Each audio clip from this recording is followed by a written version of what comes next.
सहनाववतु सहनौ भुनक्तु सह वीर्यं करवावहै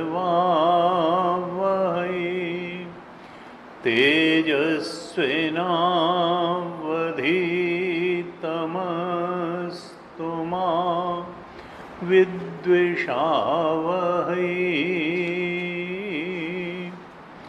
ओम शांति शांति शांति। सदाशिवसमारम्भां शङ्कराचार्यमध्यमाम् अस्मदाचार्यपर्यन्तां वन्दे गुरुपरम्पराम्।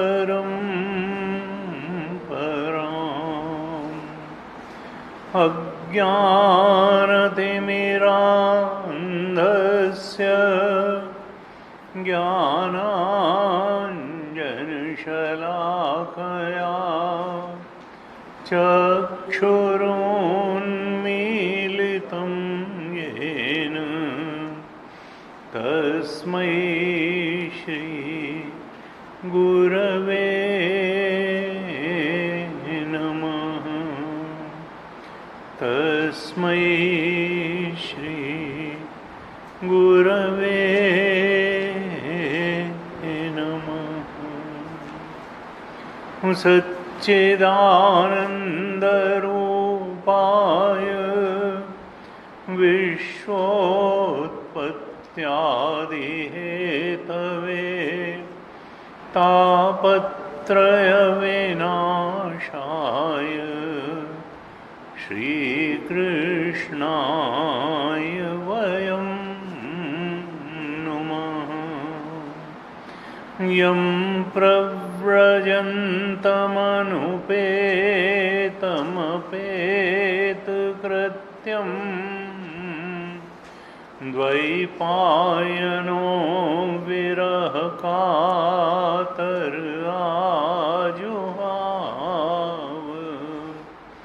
पुत्रेति तन्मयतया तरवोऽभिनेदुः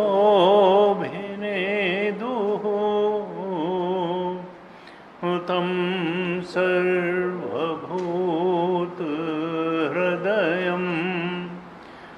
मुनिमानतोऽस्मि।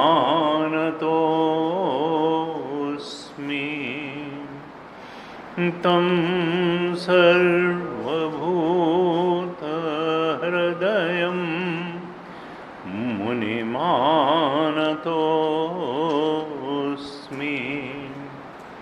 नारायणं नमस्कृत्य नरं चैव नरोत्तमं देवीं सरस्वतीं व्यासं ततो जयमुदीरयेत्। कृष्णाय वासुदेवाय हरये परमात्मने प्रणतक्लेशनाशाय गोविन्दाय नमो नमः। प्रणतक्लेशनाशाय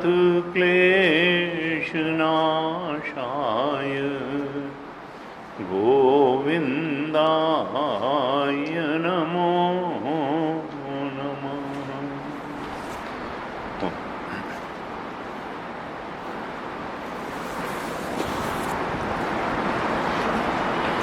श्रीमद् भागवत महापुराण के चतुर्थ स्कंध पर चर्चा चल रही। राजा पृथु का वर्णन आया, ध्रुव जी का वर्णन आया। 23वें अध्याय में राजा पृथु की मुक्ति का वर्णन आया, किस प्रकार से सब प्रकार की आसक्ति छोड़ करके भगवान में निष्काम भक्ति करते हुए और पृथु महाराज ने अपना शरीर छोड़ दिया और भगवत गति को प्राप्त हो गए। इसके पश्चात 24वें अध्याय से अब पृथु जी के वंश की परंपरा का वर्णन चलता है। मैत्रेय जी कहते हैं विदुर जी से कि विदुर जी, पृथु जी के बाद उनके जो पुत्र थे विजिताश्व, वो राजा बने और इनका एक नाम अंतर्धान भी था, क्योंकि जब पृथु के संवय यज्ञ का घोड़ा बार बार इंद्र चुरा करके ले जाते थे तो ये बड़े नरम स्वभाव के थे और इन्होंने इंद्र को मारा नहीं, अपना घोड़ा जरूर ले आते थे वापस। और फिर बाद में इन्होंने इंद्र से अंतर्धान होने की यानी अप्रकट हो जाने की विद्या भी सीखी। तो अंतर्धान होने की शक्ति इंद्र द्वारा दी गई, जो अंतर्ध्यान होने की शक्ति थी वो इनके पास थी, इसलिए इनका विजिताश्व का ही एक नाम अंतर्धान भी हुआ। और ये जो अंतर्धान थे, इनके एक पुत्र हुए जिनका नाम था हविर्धान। हवि का मतलब आहुति। हविर्धान, ये जो अंतर्धान थे ये तो इतने ज़्यादा कोमल हृदय थे, कृपालु थे कि इन्होंने कहा अगर हम राजा बनेंगे तो हमको दंड देना पड़ेगा, लोगों को कर वसूल करना पड़ेगा और बहुत सी कठिन निर्णय लेने पड़ेंगे, लोगों के प्रति कभी कभी कठोर होना पड़ेगा। तो ये सब इनके स्वभाव के बड़ा विपरीत था। उनका ये सब कृत्य मेरे लिए नहीं है, इसलिए उन्होंने एक दीर्घकालीन यज्ञ में दीक्षित होने का बहाना बना करके कहा मैं भाई राजकाज नहीं संभाल पाऊंगा। तो जब उन्होंने अपनी मर्जी से ही राज सिंहासन का त्याग कर दिया, वो कहा भाई मुझे एक यज्ञ में दीक्षित होना है और उसके लिए हर समय मेरी वहाँ उपलब्धता चाहिए। तब फिर उनका जो पुत्र था हविर्धान, तो हविर्धान को राज सिंहासन सौंप दिया गया। उन्होंने अच्छे ढंग से राजकाज चलाया और हविर्धान के कई पुत्र हुए। यहाँ उल्लेख है कि 6 पुत्र हुए। उनकी पत्नी का नाम हविर्धानी लिखा हुआ है। तो 6 पुत्र हुए, जिनमें से बहिर्षद नाम के जो पुत्र थे वो उनके बाद राजा हुए। अब ये बहिर्षद राजा की कथा विस्तार से आगे आती। इन्हीं बहिर्षद का एक नाम हुआ प्राचीन बरही। प्राचीन बरही इनका नाम इसलिए पड़ा क्योंकि इन्होंने यज्ञ बहुत किए। इतने यज्ञ किए कि यज्ञ में कुश का प्रयोग होता है और पूरब दिशा में उसके अग्रभाग को करके उसकी आसनी भी और बहुत सारे कामों में कुशा का प्रयोग होता है। पूर्व दिशा में उसके अग्रभाग को रखा जाता है। तो उन्होंने इतने यज्ञ किए कि जैसे उनकी राज्य की भूमि ही उन कुशों से पट गई, इसलिए उनका एक नाम पड़ गया प्राचीन बरही।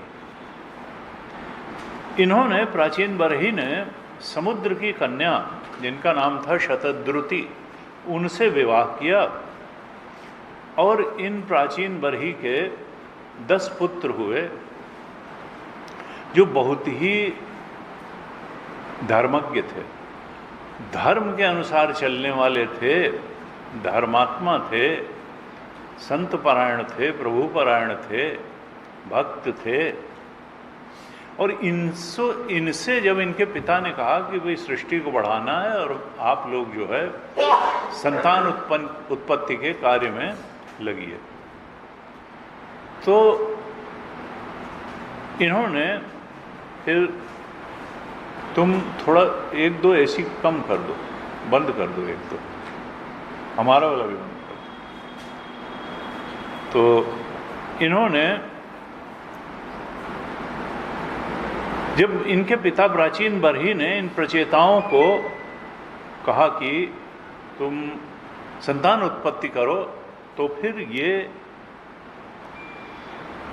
तपस्या करने के लिए चले गए। पहले वाले ऋषि भी विचित्र होते थे। और एक यहाँ आश्चर्य कि इन 10 का एक ही नाम था, एक जैसे ही देखने में भी लगते थे और इनका नाम भी एक ही था, प्रचेता। 10 का एक नाम प्रचेता। नहीं, चेता हुआ चित्त जिसका हो वो प्रचेता। दुर्मति नहीं थी, चित्त प्रकाशित था, प्रचेता थे। तो ये जब तपस्या करने के लिए निकले तो समुद्र की तरफ बढ़े। अब समुद्र की तरफ तो देखा जाए तो इनकी माँ तो समुद्र की बेटी थी, तो एक तरह से अपने नाना के घर की तरफ चले, तपस्या करने के लिए समुद्र में प्रवेश करने के लिए चले। और मार्ग में फिर इनको भगवान शंकर के दर्शन हो गए और शंकर जी ने इनको तत्व का उपदेश किया और साधना की विधि भी बताई, ध्यान जप की विधि बताई, उपदेश किया। बड़ा सुंदर उपदेश है। विदुर जी पूछते हैं मैत्रेयी से कि ब्रह्मन, ये प्रचेताओं को महादेव जी का समागम किस प्रकार से प्राप्त हुआ और भगवान शंकर ने उन पर प्रसन्न होकर के उनको क्या उपदेश किया? तब मैत्रेयी जी उत्तर देते हैं कि जब प्रचेतागण पिता की आज्ञा से तपस्या करने में लगे और पश्चिम दिशा की तरफ चले, जो अभी कच्छ प्रदेश कहा जाता है, उधर चले, तो पानी से घिरे हुए प्रदेश को संस्कृत भाषा में कृच्छ प्रदेश कहते हैं, जो अब कच्छ की खाड़ी है, इस तरीके से हो गया। ऐसे स्थानों में कछुए भी अधिक पाए जाते हैं। तो जब पश्चिम की तरफ ये चले तो उन्होंने देखा कि रास्ते में एक विशाल सरोवर है, बहुत विशाल सरोवर है, और उन्होंने देखा इस सरोवर से भगवान शंकर अपने गणों के साथ निकलते चले आ रहे हैं। उन्होंने भगवान शंकर के चरणों में प्रणाम किया और भगवान शंकर के दर्शन से बहुत प्रसन्न हुए, और भगवान भी भक्तों को देख करके प्रसन्न होते हैं, तो शंकर जी को भी प्रसन्नता हुई। और उन्होंने प्रचेताओं से कहा कि राजकुमारों, मैं जानता हूँ कि तुम लोग राजा प्राचीन बरही के पुत्र हो, और मैं तुम लोगों को कुछ बताने के लिए ही मैंने इस प्रकार से तुम्हें दर्शन दिया है। यहाँ उल्लेख है 24 अध्याय के 28वें श्लोक में, भगवान शंकर कहते हैं कि इस सृष्टि में पुरुष और प्रकृति दो चीजें हैं। पुरुष का भी, और देखिए गीता में, गीता जी के 7वें अध्याय के 4 और 5वें श्लोक में जो कहा कि ये ईश्वर की दो प्रकृतियां हैं, एक जड़ प्रकृति है और एक चेतन प्रकृति है। भूमिरापो नलो वायु खम मनो बुद्धिरेव च अहंकार इति यम में भिन्ना प्रकृति अष्टधा। ये 8 प्रकार की तो क्या है, अष्टधा ये जड़ प्रकृति है, पंचभूत और मन बुद्धि और अहंकार। और अपरे इयम इतः तो अन्याम प्रकृति विद्धि में परामर, इससे अलग भगवान कहते हैं तुम मेरी परा प्रकृति को जानो, जो चेतन है जीव भूताम, वो जीव प्रकृति है। एक तो जड़ प्रकृति हुई जिसको कहा कि अपरा प्रकृति है, और एक परा प्रकृति श्रेष्ठ प्रकृति है जो चेतन प्रकृति है, उसको जीव भूताम महाबाहो, वो पुरुष है। तो इस प्रकार से जड़ प्रकृति को प्रकृति कहते हैं, और जीव रूप जो या जिसको यहाँ भागवत में पुरुष कहा, वो चेतन प्रकृति है। लेकिन ये दोनों प्रकृतियां हैं, चेतन और जड़, ये हैं किसकी? परमात्मा की। ये प्रकृतियां सत्य नहीं है, सत्य तो इनका अधिष्ठान परमात्मा है, पुरुषोत्तम वो है। इसी को 15वें अध्याय में क्षर प्रकृति और अक्षर प्रकृति कहा। क्षर प्रकृति माने जिसका क्षरण हो जाता है, नाश हो जाता है, स्थूल देह, और अक्षर प्रकृति का मतलब चेतन प्रकृति, जीव। तो जीव को तो बोध से, अपने परमात्मा स्वरूप के बोध से वो ब्रह्म तत्व को जान सकता है, लेकिन उसका नाश नहीं होगा, वो अक्षर प्रकृति है। यहाँ कहा जीव भूताम महाबाहो ये दम धारते जगत, ये जीव है जो जगत को धारण करता है। क्यों? क्योंकि जीव की इच्छाओं के कारण ही तो जगत का निर्माण हुआ है। समष्टि जीवों की समस्त इच्छाओं का भोग देने के लिए ही तो ये जगत है। तो एक तरह से जगत का धारण करने वाला ब्रह्म को कुछ नहीं पड़ी है जगत बनाने या धारण करने, ये जीव ही है। जीव भूताम महाबाहो ये दम धार्यते जगत, चेतन प्रकृति ही इस जगत को धारण करती है।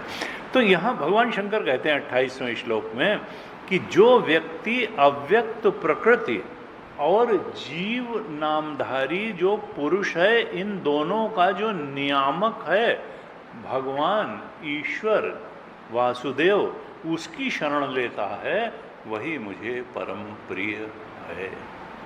28वें श्लोक ने कहा कि जो जड़ और जीव, जड़ प्रकृति को ही प्रेम नहीं करता है, जो अपने चेतन जीवत्व को ही प्रेम नहीं करता है, बल्कि जो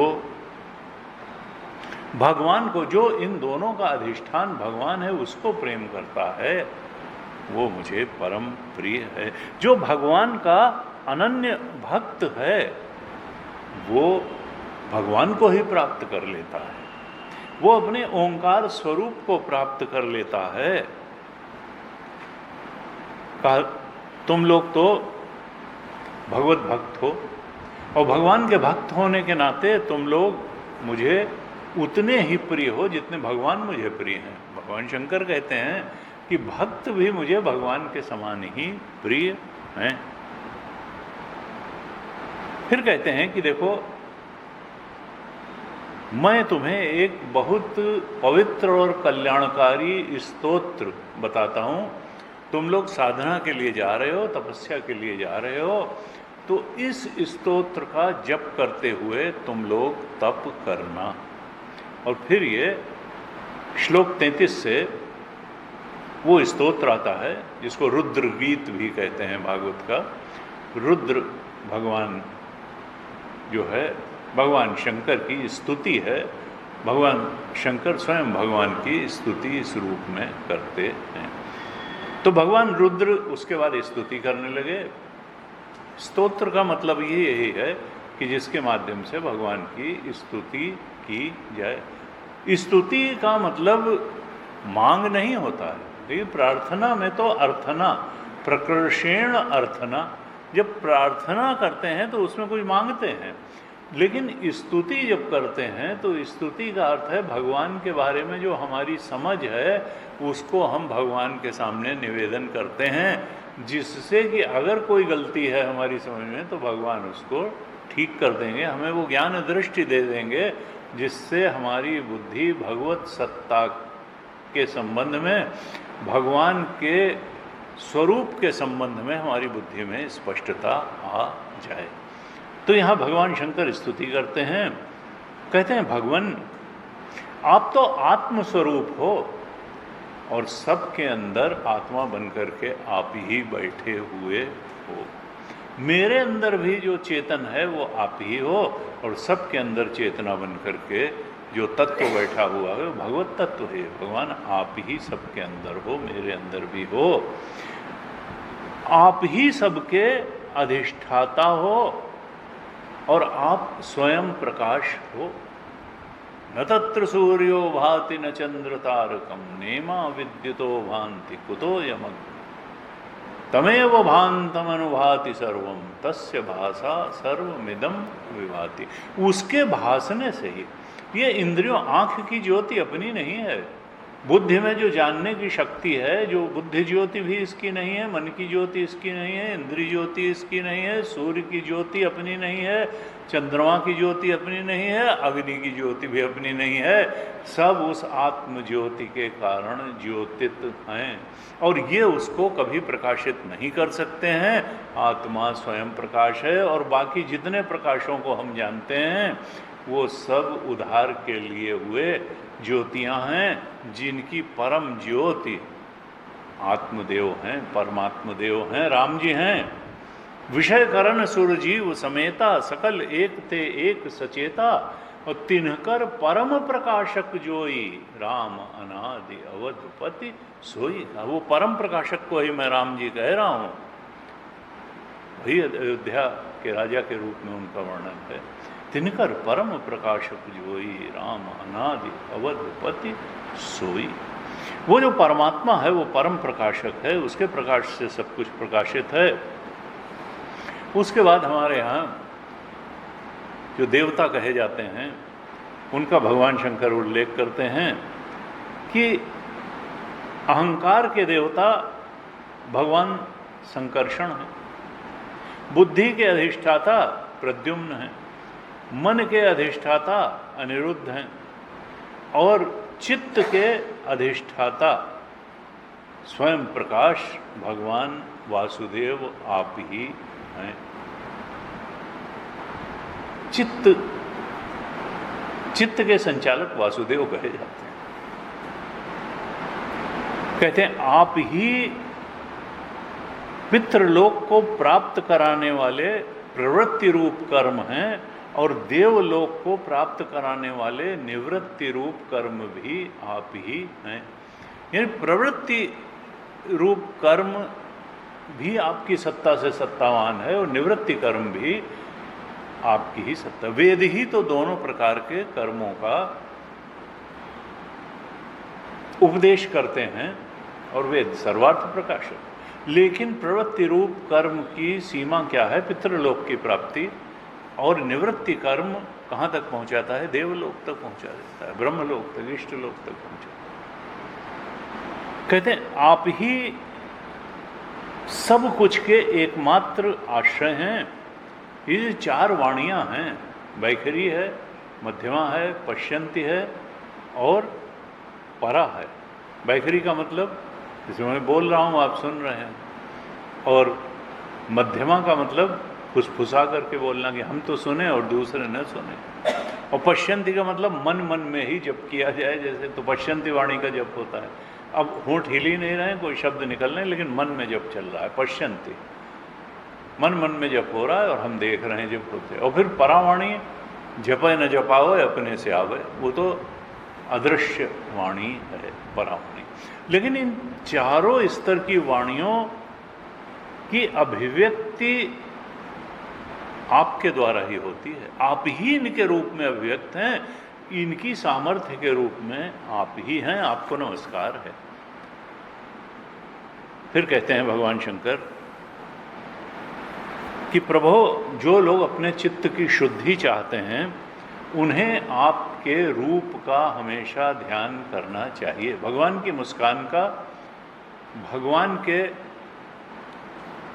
नेत्रों का, भगवान के सर्वांग का, कौस्तुभ मणि का, भगवान के शंख चक्र गदा और पद्मधारी स्वरूप का सर्वांग सुंदर है भगवान। देखिए हमारे भगवान सुंदर होते हैं, क्योंकि हम जैसा ध्यान करते हैं वैसे ही हम हो जाते हैं हमारा। तो इसलिए हमारे यहाँ की मूर्तियां भी सुंदर, हमारे यहाँ के भगवान भी सुंदर। क्यों? क्योंकि मन सुंदर होगा तो पवित्र होगा, और तब मन सात्विकता से भरा हुआ हो जाएगा। सतो गुण से ही व्यक्ति को परम सत्य की तरफ बढ़ने की प्रेरणा प्राप्त होती है और अधिकारित्व भी प्राप्त होता है। 14वें अध्याय में जब सतोगुण का वर्णन किया तो 14वें अध्याय के 6ठे श्लोक में कहा, तत्र सत्वम निर्मलत्वात् प्रकाशकम अनामयम सुख संगेन बध्नाति ज्ञान संगेन चानघा। ये सतोगुण है जो कि भगवद स्मरण से प्राप्त होता है, जो तप से प्राप्त होता है, यज्ञ से प्राप्त होता है, दान से प्राप्त होता है। ये जो सतोगुण है ये क्या है? ये चित्त को निर्मल बना देता है। तत्र सत्वम निर्मलत्वात्, यानी मोह के कीचड़ से पार, क्योंकि मोह के कीचड़ के कारण ही तो चित्त दूषित होता है। यदा ते मोह कलिरम बुद्धिर्व्यतितरिष्यति तदा गंतासि निर्वेदम श्रोतव्यस्य श्रुतस्य च। मोह कलिल के पार चली जाती है जब बुद्धि, तभी तो चित्त शुद्ध होता है और श्रवण मनन निध्यासन करके फिर आत्मबोध तक पहुंच जाता है। कहा यह सत्व गुण क्यों आवश्यक है? क्योंकि मोह कलिल के निर्मल बना देता है चित्त को, और प्रकाशक है। ये दृष्टि को धूमिल नहीं बनाता है, भ्रमित नहीं करता है दृष्टि को कि संसार सत्य है, कि भगवान सत्य है, कि जीव सत्य है, कि शरीर सत्य है।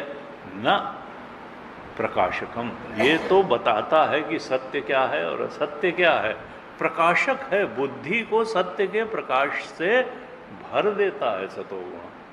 सही गलत की पहचान हो जाती है, कर्तव्य कर्तव्य की पहचान हो जाती है, नित्य अनित्य की पहचान हो जाती है, और सत असत की पहचान हो जाती है, आत्म अनात्म की भी पहचान हो जाती है। और एक बार ठीक से पहचान हो गई तो फिर अनात्म को प्रतीति मात्र देखने के बाद मनुष्य तो मृगमरीचिका के जल के पीछे नहीं दौड़ता है, हिरन ही दौड़ता है।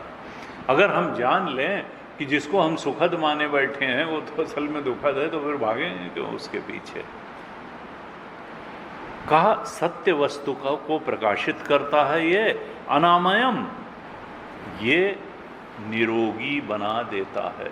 कल हमने चर्चा की थी, विधि सकल जीव जग रोगी हर्ष शोक भय प्रीति वियोगी। तुलसीदास ने कहा देखो हम रोगी बने बने ही पैदा होते हैं, लेकिन हम अपने को रोगी मानने को तैयार नहीं होते हैं, और इसीलिए इलाज कराने को ही तैयार नहीं होते हैं। हम कृष्ण को वैद्य मानने को तैयार नहीं होते हैं, हम रामचरितमानस को दवाई मानने को तैयार नहीं होते हैं, हम गीता को दवाई मानने को तैयार नहीं होते हैं, हम भागवत के उपदेशों को दवाई।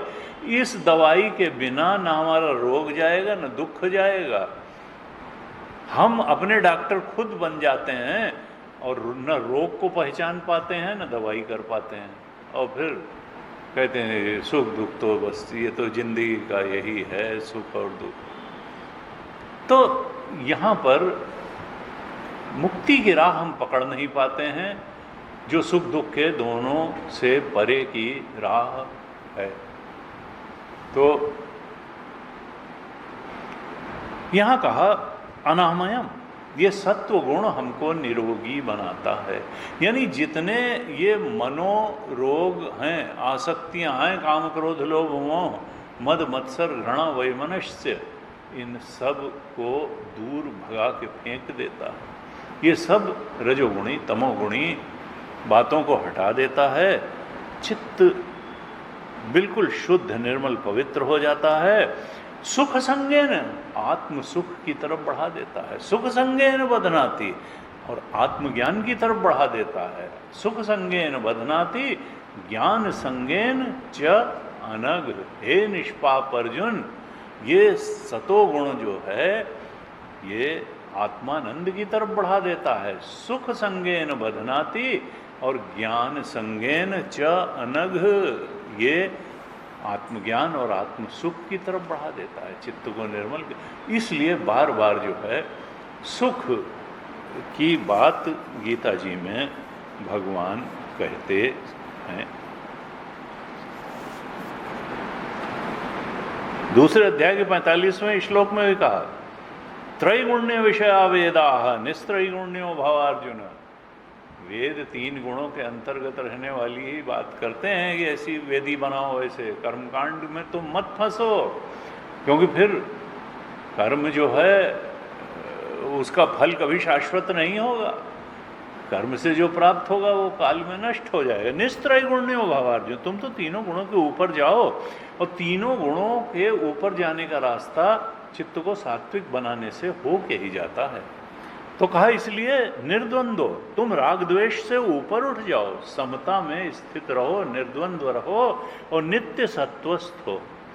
तुम तो सतो गुण में नित्य स्थित रहो, निर्द्वंद्व नित्य सत्वस्थ हो, निर्योग क्षेम। तुम बहुत ज़्यादा योगक्षेम की चिंता में न पड़ो। प्रारब्ध जब तक है तब तक जिंदा भी रहोगे और रोटी कपड़ा मकान सब मिलता रहेगा। तुम तो भगवान का भजन करो, तुम तो आत्मबोध की तरफ बढ़ो, तुम तो भगवत स्मरण में समय दो, भगवत चिंतन में समय दो, सत्संग में समय दो। निर्योग क्षेम, योग क्षेम की बहुत चिंता मत करो। आत्मवान, तुम तो अपनी आत्मा की तरफ बढ़ने वाले रहो, आत्मवान होकर के रहो। तुम देहवान और संसारवान और विषयवान और भोगवान ये होकर के मत रहो, आत्मवान। निर्योग क्षेम आत्मवान। तो यहाँ पर भगवान शंकर ने कहा कि जो चित्त शुद्धि की अभिलाषा रखे उसको भगवान के रूप का, स्वरूप का, परमात्मा के स्वरूप का, आत्मा के स्वरूप का निरंतर ध्यान चिंतन करना चाहिए। इस प्रकार से जो अनन्य चिंतन रूप भक्ति करता है तो उसको अभय की प्राप्ति हो जाती है। अनन्याश्चिन्तयन्तो माम ये जनाः पर्युपासते। इधर का अनन्य चिंतन ही सबसे ऊंची भक्ति है। पर्युपासते, चारों ओर से जैसे घेर के वो भक्ति कर रहा है भगवान को। परितः उपासते, परितः माने घेर लेना, बाउंड्री। अनन्य चिंतन रूपी जो भक्ति करता है, उपासना करता है, तेषाम नित्याभियुक्त, वो हमेशा जुड़ा रहता है। और योग क्षेम वहाम्य, हम उसके योग और क्षेम का वहन मैं करता हूँ, उसको अपनी चिंता करने की ज़रूरत नहीं है। न जीवन रहते यानी शरीर रहते, न शरीर छोड़ने के बाद। उसकी सद्गति की जिम्मेदारी भगवान की है, इस संसार में भी और शरीर छोड़ने के बाद भी। भगवान शंकर कहते हैं कि देखो, आत्मज्ञानियों की गति परमात्मा ही है। केवल भगवान के भक्त ही उस गति को पा सकते हैं, और जो काल है वो भी भगवान की शरण में गए हुए जो उनके भक्त हैं उनको प्रताड़ित नहीं कर सकता है। और इसका तो महात्म्य में उल्लेख भी आया कि यमराज के विदूत आए अजामिल की कथा में, दूत, देवदूत भी आए और यमदूत भी आए, और उन्होंने कहा मैं ले जाऊंगा, ये पापी है। उन्होंने नहीं, इसने भगवान का नाम लिया है तो हम ले जाएंगे। हम अंत में देवदूतों ने उनको भगा दिया और भगवत स्मरण करने के कारण वो भगवान के लोक को गया। यहाँ कहते हैं कि उसी बात को 57 श्लोक में कहा। भगवान शंकर कहते हैं, भगवान के प्रेमी भक्त अगर आधे क्षण के लिए भी समाहित हो करके भगवान का नाम ले लेते हैं तो वो भगवान को पा लेते हैं। वो स्वर्ग को भी कुछ नहीं समझते हैं, फिर मृत्युलोक के भोगों की तो हैसियत ही क्या है।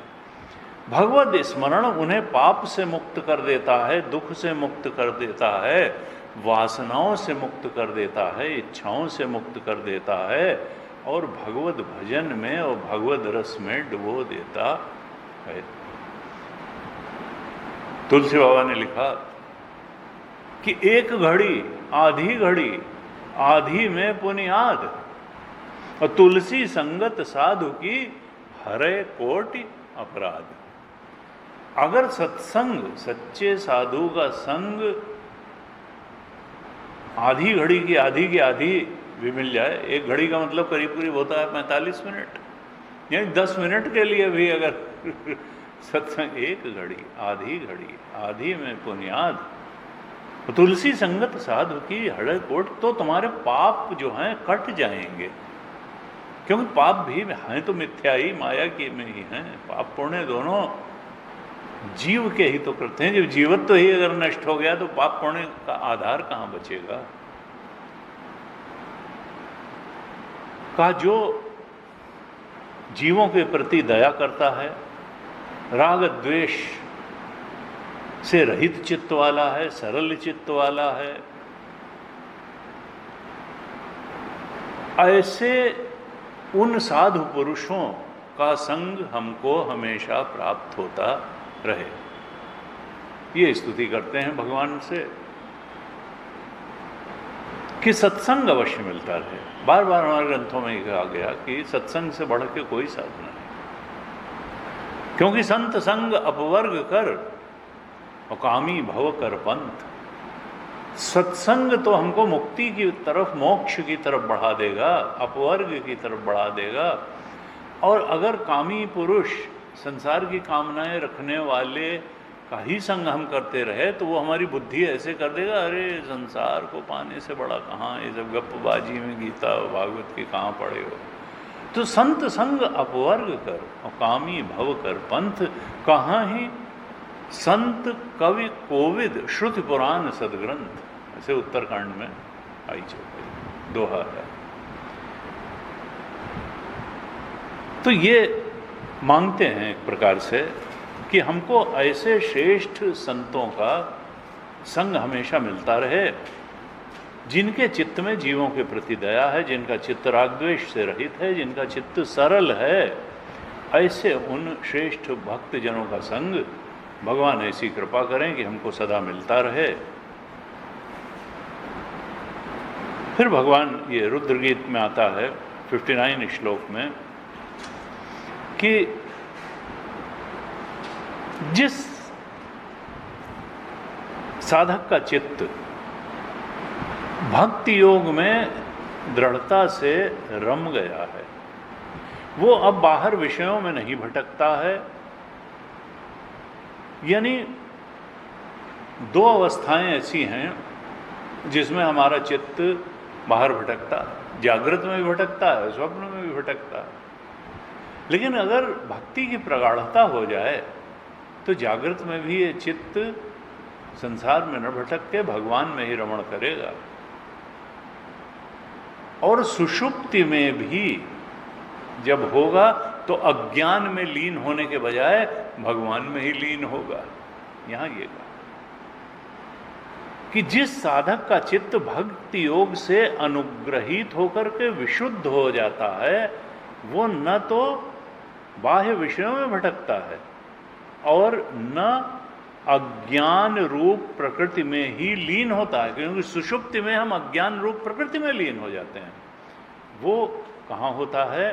वो तो अनायास ही भगवत दर्शन ही पा जाता है और भगवत स्मरण में ही लीन होता है। जागृत स्वप्न में भी बाह्य भटकाव नहीं होता, उसका आत्म लुब्धता, आत्म रमण चालू रहता है। कहते हैं ये सारा जगत जिसमें प्रतीति मात्र है, जिसमें भास रहा है,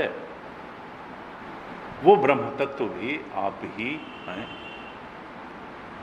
ये जगत तो जगत प्रकाश्य प्रकाशक रामो मायाधीश ज्ञान गुण धामो। जग पेखन तुम देख निहारे, और विधि हरि शंभु नचावन हारे, तेव न जान ही मरम तुम्हारा, और तुम्हें को जाना निहारा। सोई जानत तुम देह जनाई, जानत तुम्हें तुम्हें कोई जाई। जगत प्रकाश प्रकाशक, ये जगत जो है तो किसकी सत्ता से प्रकाशित हो रहा है? राम जी की, परमात्मा की, आत्मा की, ब्रह्म तत्व की अधिष्ठान है, और ये जो है अध्यास मात्र है उस पर। जगत प्रकाश प्रकाशक रामो, और वो मायाधीश हैं ज्ञान गुण के धाम। जग पेखन तुम देखन है, दृष्टा बन करके हमारे अंदर भी वही बैठे हुए हैं। वे जगत जो है दृश्य रूप है। ये दृश्यम तद जड़म तद मिथ्या, ये सत्य वत्य नहीं है, देखने वाला सत्य है। हमारे अंदर जो चेतन करके बन के प्रभु बैठे हैं, सत्य वही है। जग पेखन तुम देखा निहारे, विधि हरि शंभु, वही तो नचा रहे हैं। उमा दारु जोशित की नाई, सवही नचावत राम गोसाई। जैसे कठपुतली को नचाता है, उसी तरह परमात्मा सबको नचा रहा है उंगलियों पर। हम कोई स्वतंत्र वगैरह नहीं है, लगता है कि जैसे हम फ्री विल वाले हैं, बड़ा सोच समझ के निर्णय। नहीं, परमात्मा के हाथ की कठपुतलियां हैं। कहा ब्रह्म तत्व आप ही हैं, भगवान आप ही माया के द्वारा इस सृष्टि की रचना भी करते हैं, पालन भी करते हैं और संहार भी करते हैं। और लेकिन जीव की बुद्धि ऐसी भ्रमित है कि वो समझती है कि ये जगत सत्य वस्तु है।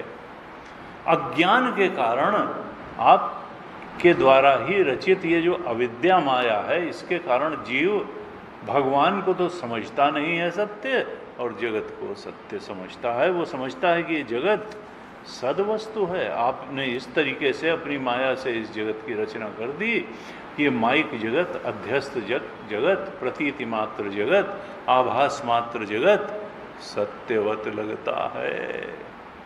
जबकि इसकी स्थिति क्या है? ये तो सीप में चांदी जैसा है। चांदी वहाँ कोई है थोड़ो, जल में किरणों में मरीचिका के जल जैसा है। रजत सीप महाभास जिमें यथा भानु कर बार, यद्यपि मृषा त्यों काल सोई, यह विधि जग हरि आश्रित रही, यद्यपि असत्य देत दुख। ये तो असत्य है लेकिन दुख तो दे रहा है। ऐसे लगता है आपकी माया से रचा ये जगत कि जैसे ये कोई सदवस्तु हो। कहते जो कर्मयोगी तरह तरह के कर्मों के द्वारा आपका श्रद्धापूर्वक पूजन करते हैं, वे ही शास्त्रों के सच्चे मर्मज्ञ हैं।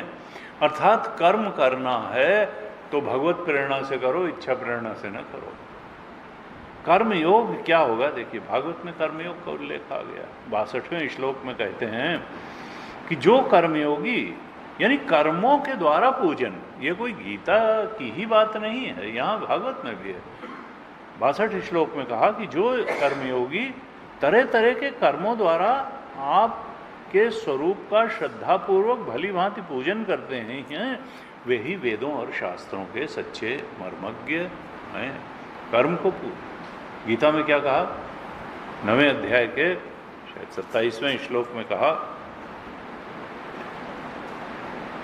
कि यत् करोषि यदश्नासि यज्जुहोषि ददासि यत् तपस्यसि कौन्तेय तत्कुरुष्व मदर्पणम्।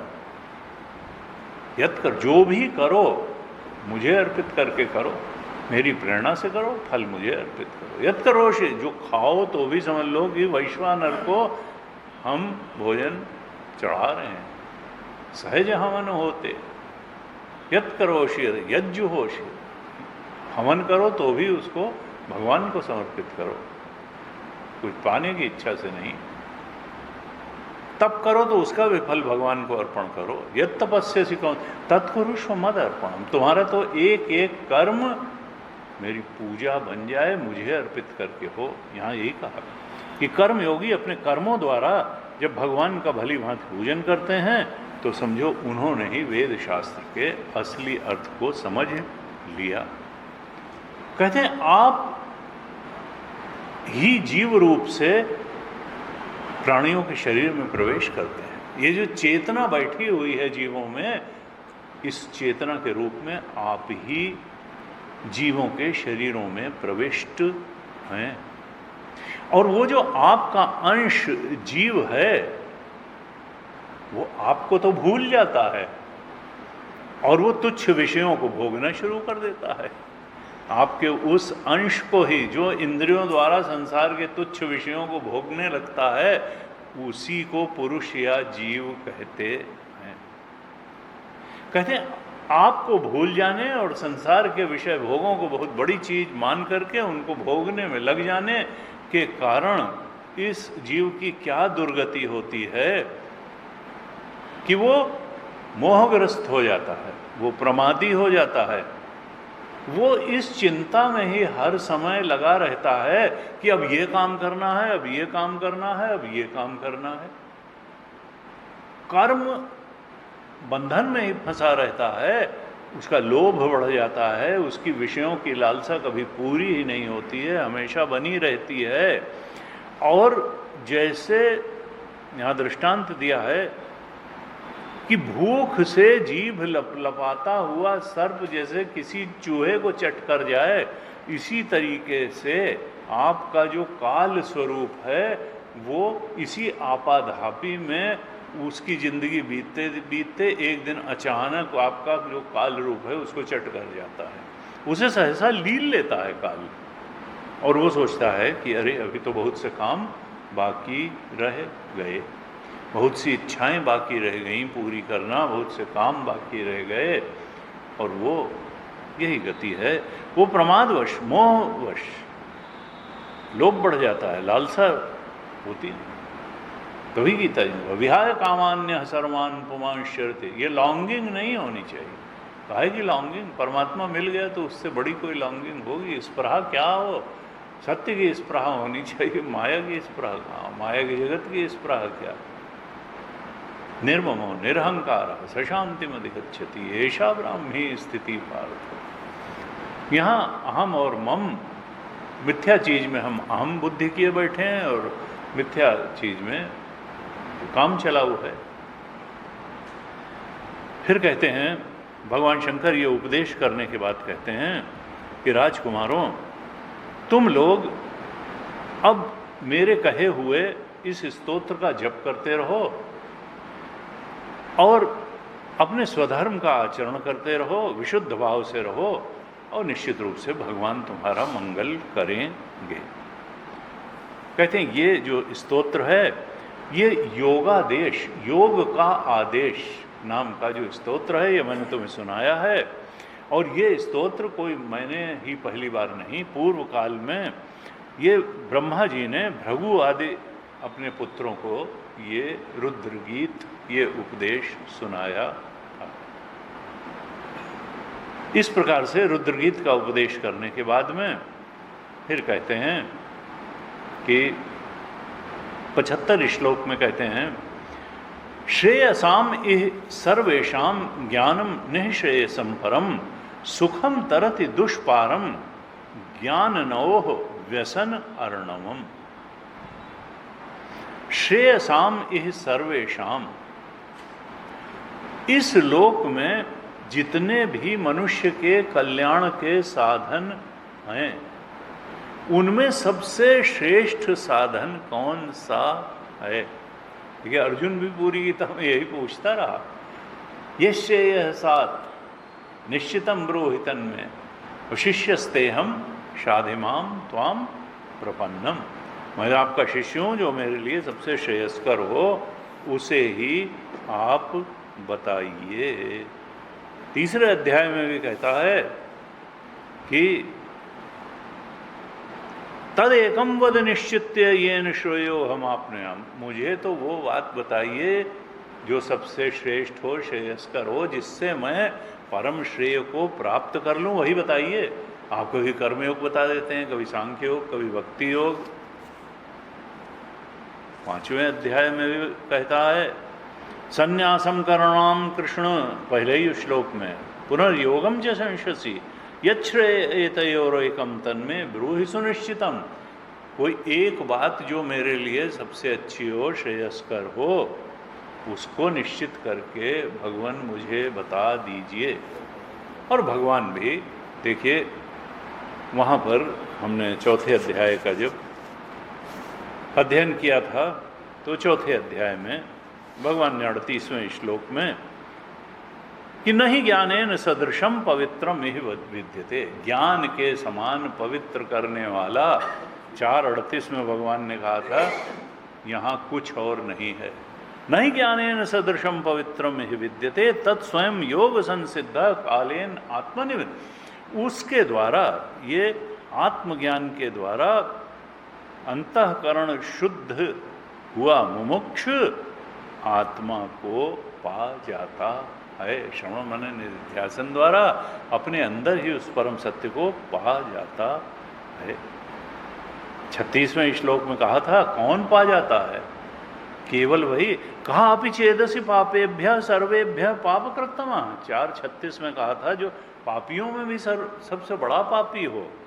सर्वम ज्ञान प्लवेन व्रजिनम संतरिष्यसि। इस ज्ञान नौका में बैठ करके वो पाप के महासमुद्र को भी पार कर जाता है, आत्मबोध को प्राप्त हो जाता है। ये जो बात गीता में कही थी भगवान ने, वही यहाँ 25वें अध्याय के 75 श्लोक में कही कि सुखम तरति दुष्पारम ज्ञानम निःश्रेयसम परम। सबसे उच्च साधन, निःश्रेयस प्रदान करने वाला साधन क्या है? आत्मज्ञान। ज्ञान ही निःश्रेयस यानी आत्मबोध, परमात्म बोध को प्राप्त कराने वाला परम साधन है। जितने भी अच्छे साधन हैं उनमें भी सबसे ज़्यादा अच्छा और कल्याणकारी साधन ज्ञान है। सुखम तरति दुष्पारम। इस ज्ञान के साधन को अपना करके सुखपूर्वक साधक इस संसार समुद्र के पार चला जाता है। ज्ञाननोह व्यसन अर्णवम। व्यसन यानी ये संसार दुख का सागर है। अर्णवन, अर्णव माने समुद्र। ये दुख के समुद्र में आसक्ति का समुद्र है, दुख का समुद्र है, मोह का समुद्र है। ज्ञाननोह, ज्ञान की नौका में बैठ करके सुखम तरति दुष्पारम, सुखपूर्वक इस अज्ञान के समुद्र के, दुख के समुद्र के पार साधक चला जाता है। यानी सबसे श्रेष्ठ जो मोक्षदायक कल्याण साधन है वो ज्ञान है। ये ज्ञान नौका पर सवार हुआ जो साधक है, अनायास ही संसार सागर को पार कर लेता है। ये 75 श्लोक में कहा भगवान शंकर ने। वे कहते हैं कि यद्यपि भगवान की आराधना करना इतना आसान नहीं है, लेकिन जो मेरे कहे हुए इस स्तोत्र का श्रद्धापूर्वक पाठ करेगा, भगवान की प्रसन्नता को वो बड़ी सुगमता से प्राप्त कर लेगा। इतना प्रभावी ये स्तोत्र है। फिर कहते हैं कि इस स्तोत्र के पाठ से, गायन से जो जो कुछ चाहेगा वो उसको मिल जाएगा। यानी लौकिक बात भी अगर कोई चाहेगा तो वो भी पूरी हो जाएगी।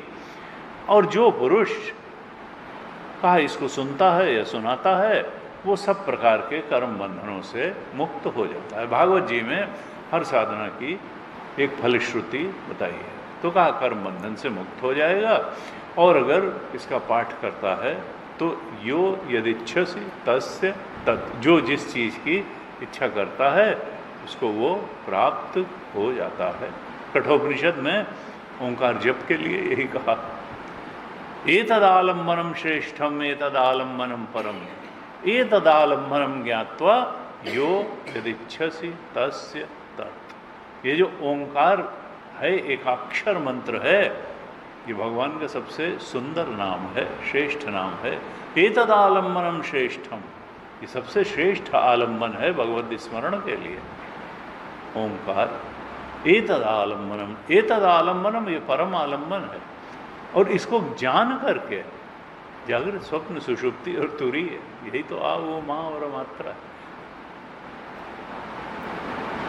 एतदालंबनम ज्ञात्वा यो यदिच्छसि तस्य तत्, जो जिस चीज की इच्छा करेगा उसको वो प्राप्त हो जाएगा, ऐसे होता है।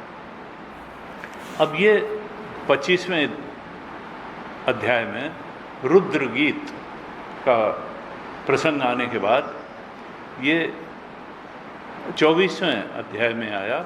अब 25वें अध्याय से आगे जो है एक बड़ा सुंदर प्रकरण चलता है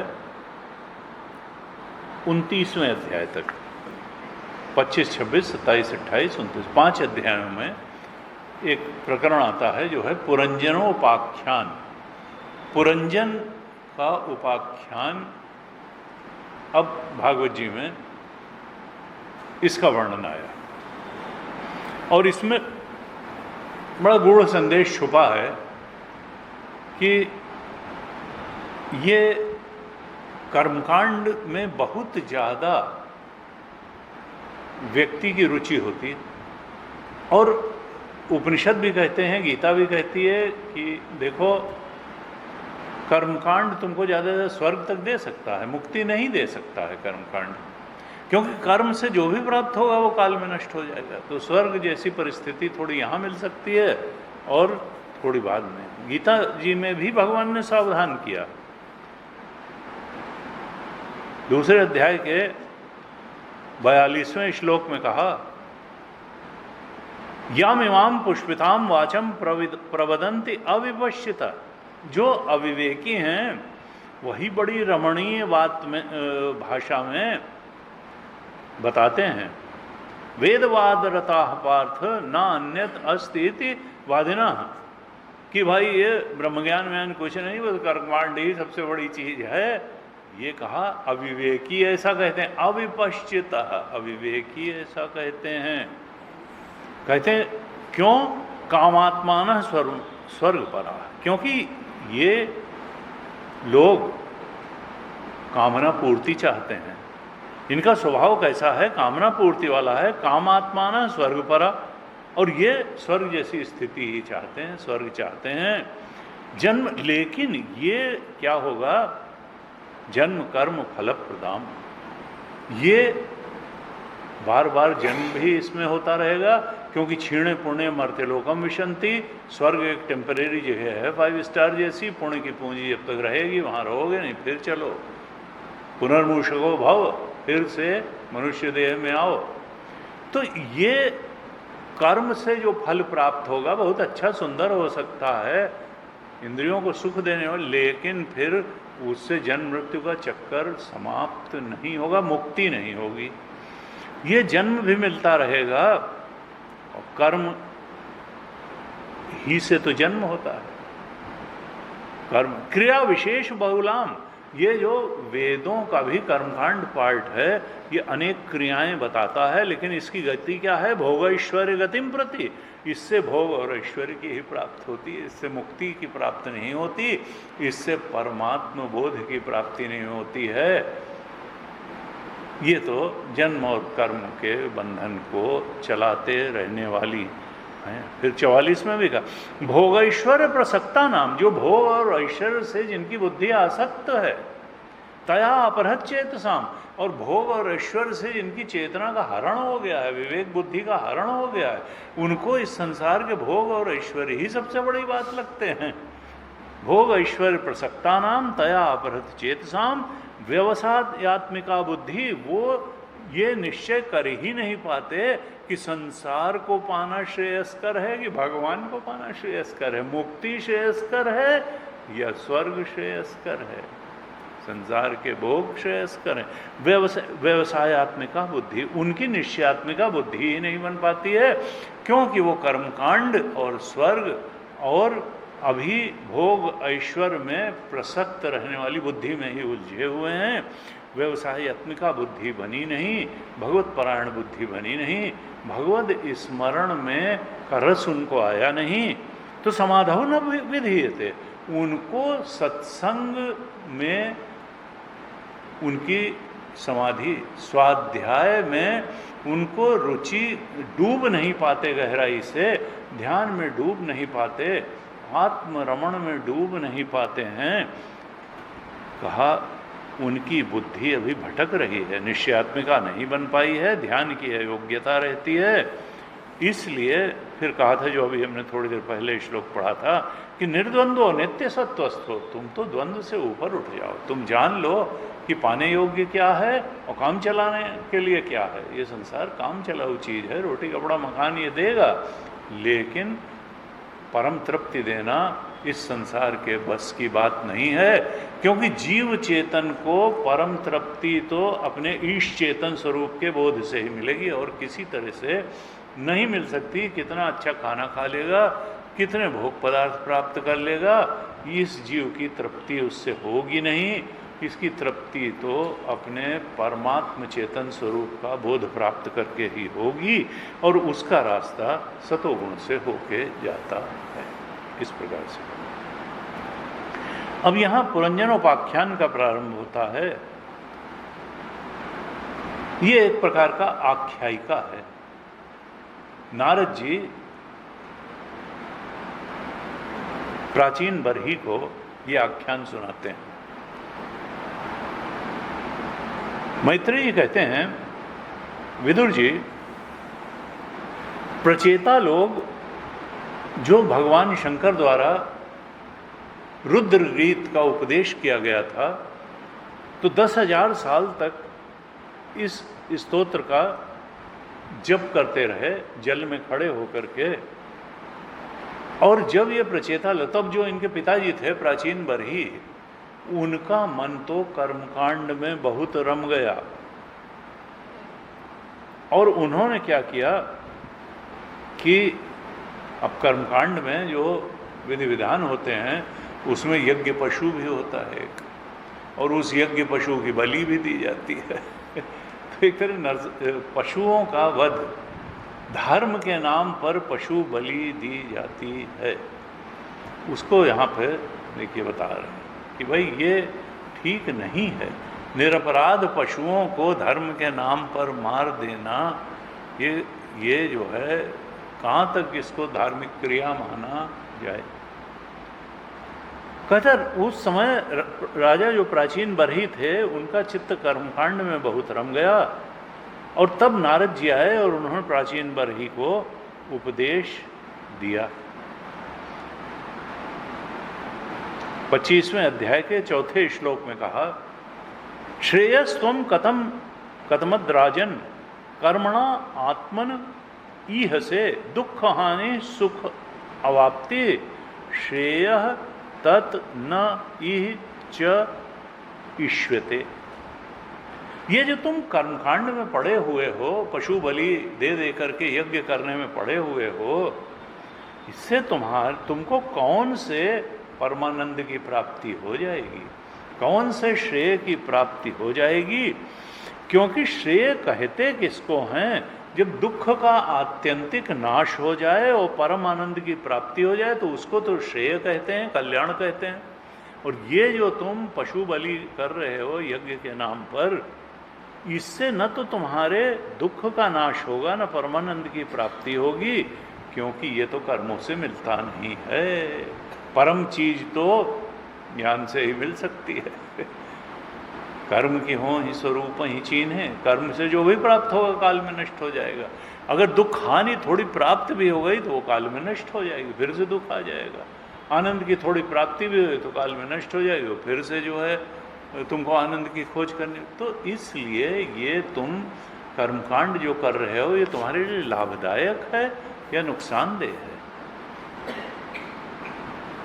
जब इस प्रकार से नारद जी ने कहा कि तुम थोड़ा विचार करो अपने कर्मों पर, कि ये कर्म जो तुम कर रहे हो ये तुम्हारे ही कल्याण के लिए कितने लाभकारी हैं या हानिकारक हैं। तब राजा ने कहा, प्राचीन बरही ने कहा कि नारद जी, मेरी बुद्धि कर्म में फंसी हुई है, इसलिए मैं समझ नहीं पाता हूँ कि ज्ञान का महत्व क्या है। तो आप मुझे परम कल्याण का कोई साधन बताइए, और अगर विशुद्ध ज्ञान ही परम कल्याण का साधन है तो आप मुझे विशुद्ध ज्ञान का उपदेश करिए, जिससे कि मैं इस कर्म के बंधन से छूट जाऊं। क्योंकि इतना तो मैं जानता हूं कि मैं तो गृहस्थाश्रम में रह रहा हूं, और गृहस्थाश्रम अब यहाँ कहते हैं ग्रहेषु कूट धर्मेशु, ये कपट धर्ममय है गृहस्थाश्रम। यहां रहते हुए व्यक्ति पुत्र, स्त्री और धन को ही परम पुरुषार्थ मानता है और अज्ञानवश संसार के जंगल में ही भटकता रहता है, और इस कारण से वो परम कल्याण को प्राप्त नहीं कर पाता है।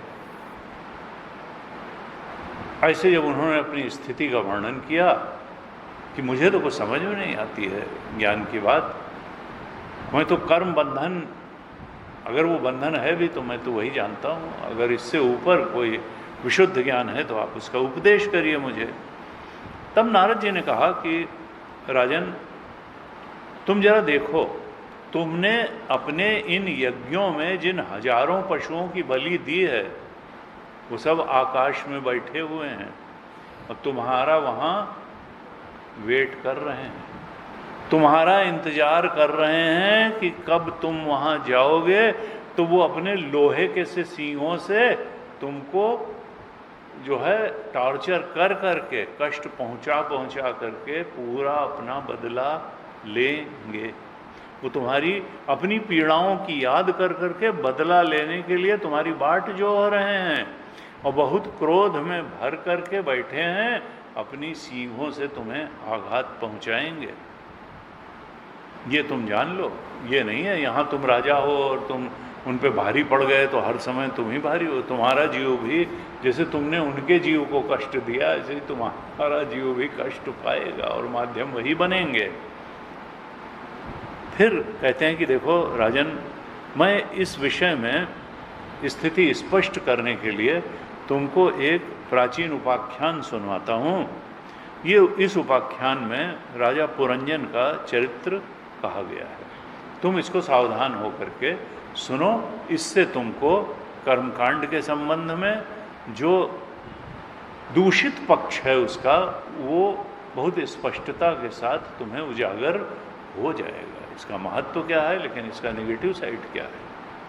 कहते हैं पूर्व काल में एक पुरंजन नाम का बड़ा यशस्वी राजा था और उसका एक मित्र था जिसका नाम था अविज्ञात। उसका एक सखा था जिसका नाम था अविज्ञात सखा, और राजा था उसका नाम था पुरंजन। अब ये जो पुरंजन था, इसकी इच्छाएं बहुत थीं, इसको तरह तरह के भोगों की बहुत ज़्यादा लालसा थी और इसलिए ये अपने भोगों की लालसा पूरी करने के लिए किसी अनुकूल प्रदेश और अनुकूल परिस्थिति की तलाश में था। तो एक दिन ये घूमते घूमते हिमालय के दक्षिण में आ गया और वहाँ भारत खंड में इसने एक नगर देखा। वो नगर बड़ा सुंदर था, 9 द्वारों वाला नगर था, सब प्रकार से वो सुलक्षणों से संपन्न था। ऐसा सुंदर नगर इसको दिखाई दिया और उस नगर के बाहर एक सुंदर बाग था। बाग भी बहुत अच्छा था। यहाँ बड़ा लंबा वर्णन है कि उसके वृक्ष कैसे थे, चिड़ियाँ कैसी थी। अब राजा पुरंजन ने उस अद्भुत वन में घूमते घूमते वहीं पर एक सुंदरी युवती को देखा जो अचानक ही उधर आ गई थी और उस सुंदरी के साथ 10 सेवक थे और इनमें जो सेवक थे 10, वो सारे ही सेवक 100 नायिकाओं के पति थे और एक 5 फन वाला सांप, वो जैसे उसका बाउंसर की तरह, बॉडीगार्ड की तरह 5 फन वाला सांप उसकी रक्षा कर रहा था। वो सब ओर से उसकी रक्षा करता था और वो सुंदरी भोली भाली किशोरी थी और वो भी विवाह के लिए किसी अपने समान श्रेष्ठ पुरुष की खोज में थी। पुरंजन ने जब देखा तो उसको लगा माहौल भी ठीक है, घर भी ठीक है, सुंदरी भी मिल गई है, बस सब बढ़िया ही बढ़िया है। तब तो ये उस पर लट्टू हो गए और उससे बहुत ही मधुर वाणी में कहा कि देवी तुम कौन हो, तुम किसकी कन्या हो, तुम आ कहाँ से रही हो और इस समय इस पुरी में तुम करना क्या चाहती हो, तुम्हारे साथ ये 10 सेवक कौन हैं और ये जो सहेलियां हैं ये कौन है, और ये जो सर्प है 5 फन वाला ये कौन है। नारद जी ने कहा, राजन, ये सुनने के बाद वो युवती कहने लगी, वो बहुत ज़्यादा आजकल की आधुनिकाओं से भी ज़्यादा आधुनिक थी। उसने कहा, छोड़ो इन सब बातों को कि मैं किसकी कन्या हूँ और कहाँ से आ रही हूँ। अरे तुम तो बस ये समझो कि ये देखो कितना सुंदर स्थान है और यहाँ मैं हूँ और यहाँ तुम, और बात हो गई पूरी। ये इतिहास भूगोल का तुम पढ़ाई कहाँ से लेकर के बैठ गए। तो जो है उसने कहा कि हमें अपने को उत्पन्न करने वाले का ठीक ठीक पता नहीं है, और ना हम अपने या किसी दूसरे का नाम और गोत्र वगैरह ही जानती हैं। हमको तो बस यही मालूम है कि आज हम सब लोग इस पुरी में हैं, इसके सिवा और मैं कुछ जानती भी नहीं, कुछ जानना चाहती भी नहीं हूँ। मैं तो ये भी नहीं जानती कि ये पुरी हमारे रहने के लिए बनाई किसने है, और ये जो पुरुष मेरे साथ हैं ये सब मेरे सखा हैं, और ये स्त्रियां मेरी सहेलियां हैं। और जिस समय मैं सो भी जाती हूँ उस समय भी जो 5 फन वाला सर्प है ये जागते हुए इस पुरी की रक्षा करता है। और आप यहाँ पधारे हैं, ये मेरे लिए बड़े सौभाग्य की बात है, और मुझे ऐसा लग रहा है कि आपको भी विषय भोगों की इच्छा है, और मैं अपने साथियों के सहित आपके अनुकूल व्यवहार करके वो सब भोग प्रदान करने के लिए प्रस्तुत हूँ जिनकी आपको इच्छा है। मैं अपने साथियों सहित सभी प्रकार के भोग आपको प्रस्तुत करती रहूँगी। आप जैसे पुरुष को छोड़ करके मैं भी और किसके साथ रमण करूँगी। फिर उसने कहा यहाँ 39वें श्लोक में कि अरे, इस लोक में गृहस्थाश्रम ही तो सारे सुखों का साधन है। धर्म, अर्थ, काम, मोक्ष, संतान सुख, सुयश और स्वर्गादि दिव्य लोगों की प्राप्ति तो गृहस्थाश्रम में ही हो सकती है। जो संसार त्यागी सन्यासी लोग हैं वो सब तो इनकी कल्पना भी नहीं कर सकते हैं। ऐसा सत्संग उसने दिया पुरंजन को। नारद जी कहते हैं, राजन, उस नगर में जो 9 द्वार थे उसमें 7 तो ऊपर की तरफ थे और 2 नीचे की तरफ थे। उस नगर का जो राजा होता था उसको बाहर के देशों में जाने के लिए ये द्वार बनाए गए थे। कहते हैं इस नगर के निवासियों में 2 ऐसे नागरिक थे जो अंधे थे। एक था निर्वाक और एक पेशकृत। 2 नागरिक अंधे थे, और राजा पुरंजन आँख के राज्य में आँख वाले नागरिक भी थे। वो आँख वाले नागरिकों का भी अधिपति था, लेकिन फिर भी वो आँख वालों से के सहारा न लेकर के इन बिना अंधे निर्वाक और पेशकृत की सहायता से ही जहाँ तहाँ आता जाता था और सब कार्य करता था। और कहा कि कभी वो अपने जो प्रधान सेवक उसका था जिसका नाम था विशुचीन, उसके साथ अंतःपुर में जाता था, और तब अपने वहाँ अंतःपुर में जा कर के स्त्री और पुत्रों के मिलने से वो बिल्कुल मोह से ग्रस्त हो जाता था, बड़ा प्रसन्न हो जाता था, उनके मोह में पड़ता था और बड़ा प्रसन्न होके हर्ष आदि विकारों का अनुभव करता था। नारद जी कहते हैं उसका चित्त तरह तरह के कर्मों में फंसा हुआ था, और वो उस मूढ़ रमणी के द्वारा ठगा गया था, क्योंकि वो बहुत आसक्त था उसमें। वो कितना आसक्त था, तो यहाँ नारद जी कहते हैं कि उसकी वो रानी जो जो काम करती थी वही वो भी करने लगता था। जब वो मद्यपान करती तो वो भी मदिरा पीने लगता, जब वो भोजन करती तो वो भी भोजन करने लगता, जब वो गाना गाती तो वो भी गाने लगता, जब वो रोती तो वो भी रोने लगता। गुरु जी कहते थे, भाई इनसे बड़े आसक्त आज तक इस धरती पर नहीं हुए। वो दौड़ती तो ये भी दौड़ने लगता, वो बोलती तो ये भी बोलने लगता, वो खड़ी होती तो ये भी खड़ा हो जाता, और वो सोती तो ये भी सो जाता, वो बैठती तो ये भी बैठ जाता, वो सुनने लगती तो ये भी सुनने लगता, वो देखती तो ये भी देखने लगता, वो सूंघती तो ये भी सूंघने लगता, वो किसी चीज़ को छूती तो ये भी छूने लगता। कभी वो शोकाकुल हो जाती तो ये भी दीन के समान व्याकुल हो जाता, और प्रसन्न होती तो प्रसन्न हो जाता, आनंदित होने पर आनंदित हो जाता। इस तरीके से नारद जी कहते हैं कि वो राजा पुरंजन अपनी सुंदरी रानी के द्वारा ठगा गया।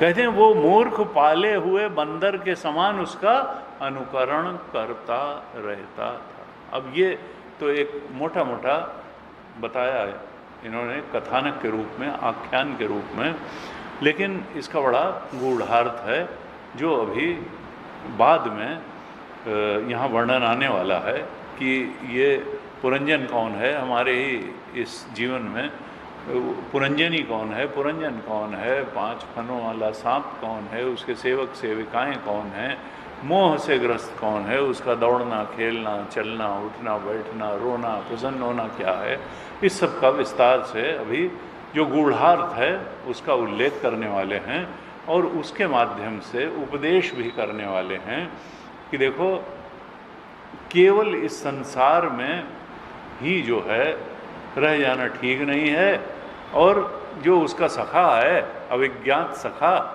जिसको कि भूल के ये पुरंजनी को ही याद रखने लगा, तो वो अविज्ञात सखा कौन है और उसका जीवन में क्या महत्व है, ये सब अभी आगे बताने वाले हैं। हम अगली कक्षा में इसको देखते हैं। ओम पूर्णमदः पूर्णमिदं पूर्णात् पूर्णमुदच्यते पूर्णस्य पूर्णमादाय पूर्णमेवावशिष्यते। ओम शांतिः शांतिः शांतिः। हरिः ओम श्री गुरुभ्यो नमः। हरिः ओम।